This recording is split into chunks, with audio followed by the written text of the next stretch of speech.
Nagkagubot sa usa ka checkpoint sa Cagayan de Oro City kaganiyang buntag. Kung ano atong sayron ang detalye sa live report ni Cyril Chavez. Cyril.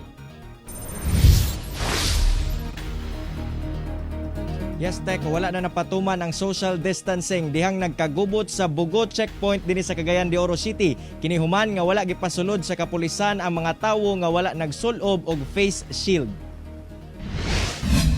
Ingani ang sitwasyon kaganinang buntag sa Bugot checkpoint sa Cagayan de Oro City. Human nga wala pasudla sa mga personahe sa kukpo ang mga misamisnon nga wala magsulob og face shield og nakasakay sa mga pampublikong sakyanan. Sa Facebook post makitang nagdikit-dikit og wala na napatuman ang social distancing tungod nagtapok na ang mga wala gipasulod sa checkpoint. Matod sa uploader, ngano kunong gi-implement na ang pagsulob og face shield nga August 15 pa man kuno kini dapat ipatuman. Uyon man hinuon ang mga tawo sa pag-implement sa face shield apan hangyo nila nga hatagan og panahon nga makapalit sila. Ako gipahinan na di ko pasakay gulay face shield. Kay makalangan man sa biyahe dia sa checkpoint.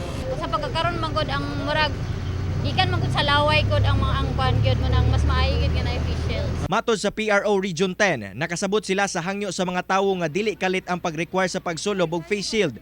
Busa iyahang sutaon kung unsa ang nahitabo og mokonsulta sab sa Regional IATF kung unsa ang final nga ilang himuon. Na sinasabi na not everybody can afford dun sa face mask. No?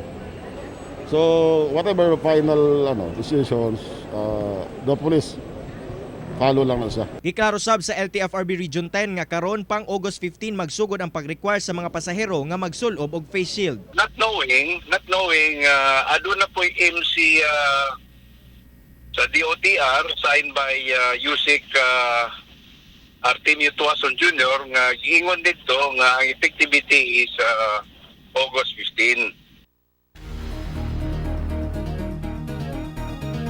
Tek, sumala pa ni LTFRB Region 10 Director Guro nga sugod karong August 15 ang mga pasahero nga dili magsulob og face shield posible nang dili makasakay sa mga PUV. Diskresyon na kini sa usa ka driver. Samtang ang mga driver o konduktor nga dili sa magsulob og face shield kung masapon sa otoridad posibleng makabayad og 5,000 pesos. Tek. Okay, daghang salamat Cyril Chavez.